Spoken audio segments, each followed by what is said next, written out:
history proves that, unfortunately and unhappily, Jesus Christ has no advantage over Genghis Khan. Because if you are strong enough, ruthless enough, powerful enough, evil will overcome good. Aggression will overcome moderation. So you have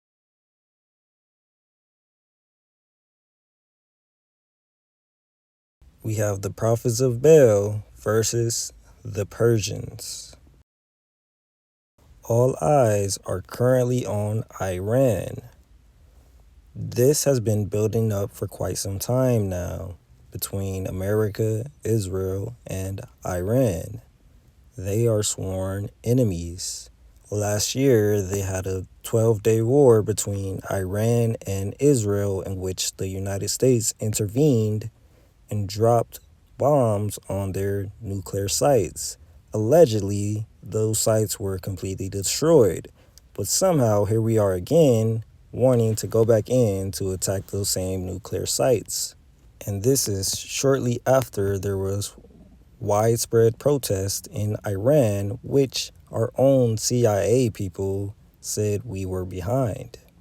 They self-admittedly came out and said that. All of this is also following up the release of the Epstein files, which recently just came out. Upon the release and seeing all the horrific things that these people in the United States were doing on behalf of Israel, of course, the Iranian people took it upon themselves to burn Baal statues in their country.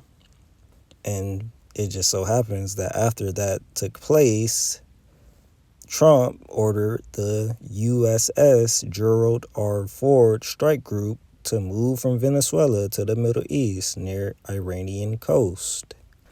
So it's been a lot that's been going on within the start of this year. Not to mention the U.S. is transferring ISIS members who were supposed to be imprisoned. They're moving them from Syria to Iraq. Now, why would they be doing that? Well, Iraq just so happens to border Iran.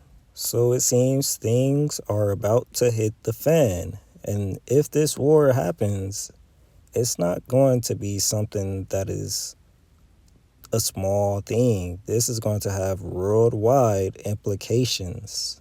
Now, we have been trying to overthrow Iran since the 80s. There's been multiple attempts to overthrow their regime. In the year 2000, there were 9 countries without a Rothschild-owned or controlled central bank, most of them being in the Middle East. You had Afghanistan and Iraq, which borders Iran. Both of those countries we invaded. Then you had countries like Sudan and Libya, which we also bombed and overthrew governments. And then you had Syria, which most recently we overthrew their government and placed in the head of ISIS, the leader of ISIS. Then you most recently had Venezuela. And that leaves 3 left. You have Cuba, North Korea, and you have Iran. Currently, they are blockading Cuba on behalf of the Rothschild banking family. They're not able to access oil from their neighboring countries, such as Venezuela, because the United States kidnapped their president and basically redirected their oil flow to Israel. So Cuba is on the verge of starvation. I don't know if they'll succeed.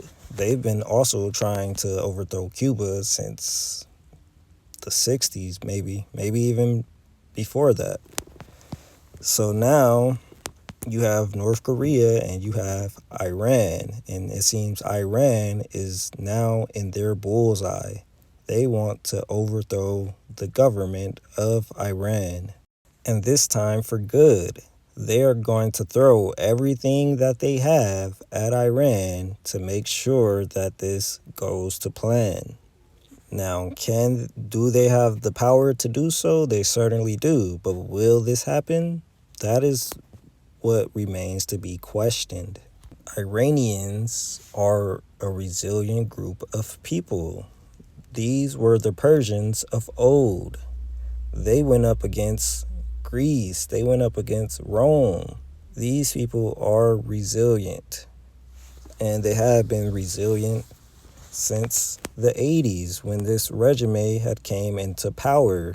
They were not able to overthrow them after multiple attempts. So it seems that a full-blown war is their last option. And it seems that they have been hesitating to do so, despite having attacked the neighboring countries of Iran. So why have they been so hesitant to do so? Well, in the Bible, it says the Medes, aka Persians, which is today's Iran, it says that they are prophesied to be used by the Most High to bring judgment and destroy Babylon as vengeance for the desecration of his temple. It says the Most High is going to stir the kings of Media to attack, and they will be used as instruments of his wrath, uninterested in wealth, but focused on Babylon's downfall for plundering Jerusalem. Jeremiah chapter 51 verse 11, make bright the arrows, gather the shields. Yahuwah hath raised up the spirit of the kings of the Medes, for his device is against Babylon to destroy it, because it is the vengeance of Yahuwah, the vengeance of his temple. Now, this did also occur in past times, but this can also be a dual prophecy. This can also apply in today's time, as Yashua the Messiah speaks of a new Babylon in the book of Revelation chapter 17. And it just so happens that America fits that description of Babylon to a T. And it just so happens that they are also arch enemies with the Medes, the Persians, the Iranians. And they are also on the brink of war at this very moment, which aligns perfectly with Scripture.